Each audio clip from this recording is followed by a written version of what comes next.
ಎಲ್ಲರಿಗೂ ನಮಸ್ಕಾರ. ಇವತ್ತಿನ ರೆಸಿಪಿ ಮಾವಿನಕಾಯಿ.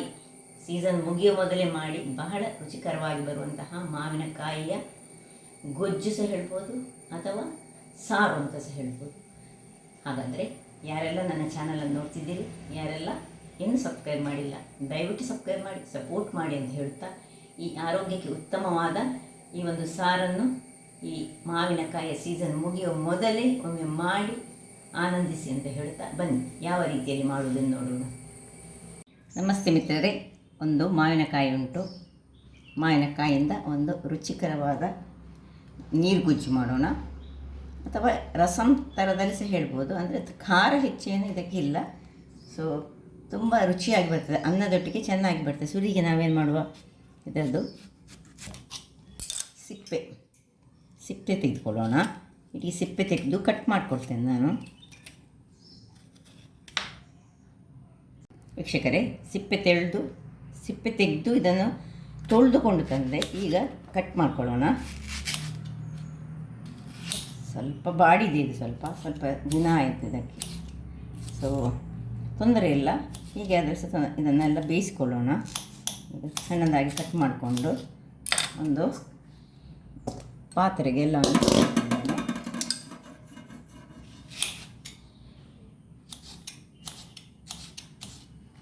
ಎಲ್ಲ ಹಾಕ್ಕೊಂಡು ಸ್ವಲ್ಪ ನೀರು ಹಾಕ್ಕೊಳ್ಳೋಣ. ಎಲ್ಲವನ್ನು ಹಾಕ್ಕೊಂಡು ಈಗ ಇದಕ್ಕೆ 2 ಕಾಯಿ ಮೆಣಸನ್ನು ಹೀಗೆ ಕಟ್ ಮಾಡ್ಕೊಂಡು ಹಾಕ್ಕೊಳ್ತಿದ್ದೇನೆ.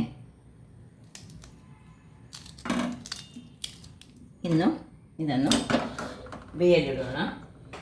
ಸೊ ಇನ್ನು ಸ್ವಲ್ಪ ನೀರು ಹಾಕ್ಕೊಳ್ತೇನೆ. ಸೊ ಅದು ಮುಳುಗುವಷ್ಟು ನೀರನ್ನು ಹಾಕ್ಕೊಂಡು ಒಂದು ಕರಿಬೇವಿನ ಸೊಪ್ಪನ್ನು ಇದಕ್ಕೆ ಹಾಕೊಳ್ಳೋಣ. ಇದು ಚೆನ್ನಾಗಿ ಬೇಯಲಿ. ವೀಕ್ಷಕರೇ, ಇಲ್ಲಿ ನೋಡಿ, ಇಷ್ಟು ಬೇಯ್ತಾ ಇರುವಾಗ ಇದಕ್ಕೆ ಉಪ್ಪನ್ನು ಹಾಕೊಳ್ಳೋಣ. ಉಪ್ಪನ್ನು ಹಾಕ್ಕೊಂಡು ಒಮ್ಮೆ ಚೆನ್ನಾಗಿ ತಿರುಗಿಸ್ಕೊಂಡು, ಇದರದ್ದು ನಾನು ಈ ಗೊರಟನ್ನು ಸಹ ಹಾಕ್ಕೊಂಡೆ. ಅದರದ್ದು ಸ್ವಲ್ಪ ಪಲ್ಪ್ ಬಿಡಲಿಕ್ಕೆ ಒಳ್ಳೆಯದಾಗ್ತದೆ. ಸೊ ಇದು ಬೆಂದಿತ್ತು. ಈಗ ಹೀಗೆ ಇದನ್ನು ಆಫ್ ಮಾಡಿಕೊಂಡು ತಣ್ಣಗಾಗಲಿಕ್ಕೆ ಬಿಡೋಣ. ವೀಕ್ಷಕರೇ, ಇದು ಇಲ್ಲಿಗ ತಣ್ಣಗಾಗಿದೆ. ಇಲ್ಲಿ ನಮಗೆ ಒಗ್ಗರಣೆಗೆ ಏನೆಲ್ಲ ಬೇಕು ಹೇಳಿದ್ರೆ, 1 ಚಮಚ ಸಾಸಿವೆ, ಅರ್ಧ ಚಮಚ ಜೀರಿಗೆ, ಅರ್ಧ ಚಮಚ ಮೆಂತೆ, ಒಂದು 4 ಬೆಳ್ಳುಳ್ಳಿಯನ್ನು ಸಣ್ಣದಾಗಿ ಹೆಚ್ಚಿಟ್ಟುಕೊಳ್ಳಿ, ಒಂದು ಸಣ್ಣ ತುಂಡು ಬೆಲ್ಲ. ನಾನು ಒಂದು ಸಣ್ಣ ತುಂಡು ಬೆಲ್ಲ ಹಾಕಿದರೆ ಒಳ್ಳೆಯದು. ಇದು ಸ್ವಲ್ಪ ಸ್ವೀಟ್ ಉಂಟು. ಸಪೋಸು ತುಂಬ ಹುಳಿ ಇದ್ದರೆ ಒಂದು ಸ್ವಲ್ಪ ಹೆಚ್ಚು ಬೆಲ್ಲವೇ ಹಾಕೊಂಡ್ರೆ ಒಳ್ಳೆ ಆಗ್ತದೆ. ಮತ್ತು ಕೊತ್ತಂಬರಿ ಸೊಪ್ಪು ಮತ್ತು ಇಲ್ಲಿ ಈ ಕರಿಬೇವಿನ ಸೊಪ್ಪು. ಈಗ ಇದನ್ನು ಒಂದು ಪಾತ್ರೆಗೆ ಶಿಫ್ಟ್ ಮಾಡಿಕೊಂಡು ಇದನ್ನು ಚೆನ್ನಾಗಿ ಹೀಗೆ ಮ್ಯಾಶ್ ಮಾಡ್ಕೊಳ್ಳೋಣ.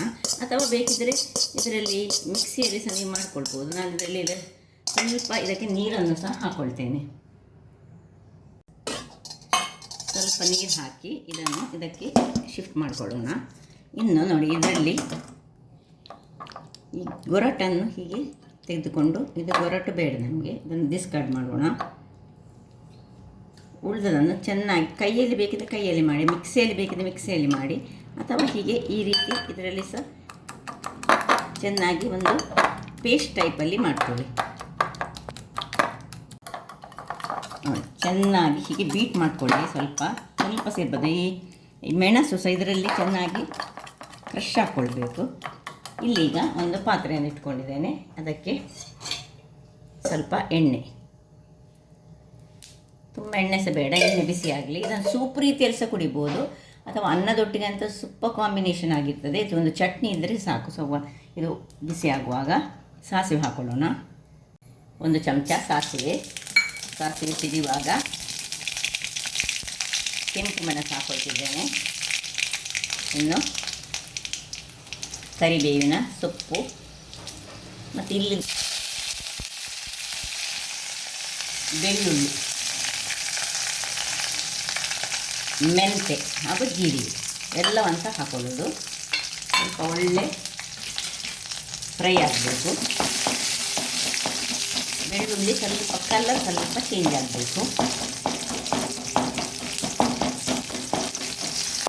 ಇನ್ನು ನೋಡಿ, ಕಲರ್ ಚೇಂಜ್ ಆಯಿತಲ್ಲ, ಈ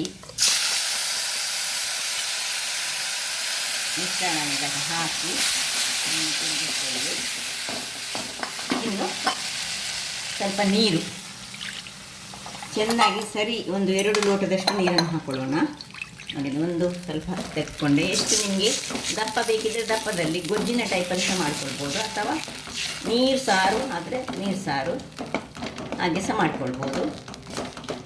ಇಲ್ಲಿಗೆ ಉಪ್ಪು ನೋಡ್ಕೊಳ್ಳೋಣ. ಉಪ್ಪಿನೊಟ್ಟಿಗೆ ಒಂಚೂರು ಇದು ಸ್ವಲ್ಪ ನಾನು ಸಿಹಿ ಸಣ್ಣ ಬೆಲ್ಲ ಹಾಕ್ಕೊಳ್ತಿದ್ದೇನೆ.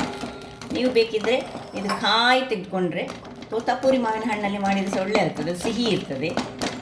ಇದು ಸಹ ಸ್ವಲ್ಪ ಸಿಹಿಯೇ ಉಂಟು. ಸ್ವಲ್ಪ ಬೆಲ್ಲ ಹಾಕ್ಕೊಳ್ಳಿ. ಬೆಲ್ಲ ಹಾಕಿದರೆ ಈ ಹುಳಿ ಉಪ್ಪು ಖಾರದೊಟ್ಟಿಗೆ ಬಹಳ ಚೆನ್ನಾಗಿ ಬರ್ತದೆ. ಇನ್ನು ಸ್ವಲ್ಪ ನೀರನ್ನು ಹಾಕ್ಕೊಳ್ಳೋಣ.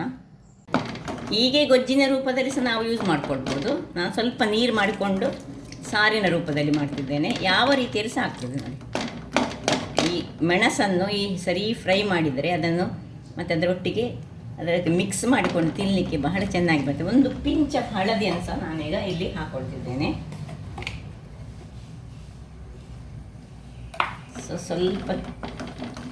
ಸ್ವಲ್ಪ ದಪ್ಪದಲ್ಲೇ ಇಟ್ಟೆ. ನೀರು ಬೇಕಿದ್ದವರು ನೀರು ಮಾಡ್ಬೋದು, ದಪ್ಪ ಬೇಕಿದ್ದರೆ ದಪ್ಪ ಮಾಡ್ಕೊಳ್ಬೋದು. ಇನ್ನು ಮುಚ್ಚಳವನ್ನು ಮುಚ್ಚಿ ಒಂದು ಕುದಿ ತೆಗೆದುಕೊಳ್ಳೋಣ. ವೀಕ್ಷಕರೇ ನೋಡಿ, ಒಳ್ಳೆ ಕುದೀತಾ ಈಗ ದಪ್ಪದಲ್ಲಿ ಇಟ್ಟುಕೊಳ್ಬೋದು. ನೀರು ಮಾಡಿಕೊಂಡು ಸೂಪಿನ ಥರದ ಸಹ ಮಾಡ್ಬೋದು, ಸಾಕು. ಇನ್ನೀಗ ಕೊನೆಗೆ ಒಂದು ಹೆಚ್ಚಿಟ್ಟಂತಹ ಕೊತ್ತಂಬರಿ ಸೊಪ್ಪು ಸ್ವಲ್ಪ ಹಾಕ್ಕೊಳ್ಳೋಣ. ಆಯಿತು, ಆಫ್ ಮಾಡ್ಕೊಳ್ಳೋದು. ಸ್ವಲ್ಪ ದಪ್ಪ ಇಟ್ಟುಕೊಂಡೆ. ಅನ್ನದೊಟ್ಟಿಗೆ ಸಹ ಕಲಸ್ಲಿಕ್ಕೆ ಒಳ್ಳೆ ಆಗ್ತದೆ, ಅಥವಾ ನೀರು ಬೇಕಿದ್ರೆ ಸೂಪಿನ ರೀತಿಯಲ್ಲಿ ಮಾಡ್ಕೊಳ್ಬೋದು ನೋಡಿ. ಸ್ವಲ್ಪ ನೀರು ಹಾಕಿದರೆ ಸಹ ಒಳ್ಳೆಯದಾಗ್ತದೆ. ಸೊ ನಿಮಗೆ ಬಿಟ್ಟದ್ದು ಅದು. ಸೊ ಬಹಳ ಟೇಸ್ಟಿಯಾಗಿ ಬರುವಂತಹ ಈ ಸೀಸನಲ್ಲಿ ಸಿಗುವಂತಹ ಮಾವಿನ ಹಣ್ಣನ್ನು ಉಪಯೋಗಿಸಿ ಮಾಡುವಂತಹ ಒಂದು ಮಾವಿನ ಹಣ್ಣಿನ ಗೊಜ್ಜು ಅಂತ ಸಹ ಹೇಳ್ಬೋದು. ಇದನ್ನು ನೀರು ಮಾಡಿದರೆ ನೀರು ಸಾರಾಗಿ ಉಪಯೋಗಿಸ್ಕೊಳ್ಬೋದು. ಹಾಗಾದರೆ ನೋಡಿದ್ರಲ್ಲ ವೀಕ್ಷಕರೇ, ನನ್ನ ಈ ಕುಕಿಂಗ್ ಚಾನಲ್ ನಿಮಗೆ ಇಷ್ಟ ಆದರೆ ಬೋಳೂರು ಸುವರ್ಣ ಚಾನಲನ್ನು ಲೈಕ್ ಮಾಡಿ, ಶೇರ್ ಮಾಡಿ, ಹಾಗೂ ಸಬ್ಸ್ಕ್ರೈಬ್ ಮಾಡಿ, ಹಾಗೂ ನನ್ನ ಇನ್ಸ್ಟಾಗ್ರಾಮ್ ಪೇಜನ್ನು ಫಾಲೋ ಮಾಡಿ. ಧನ್ಯವಾದಗಳು.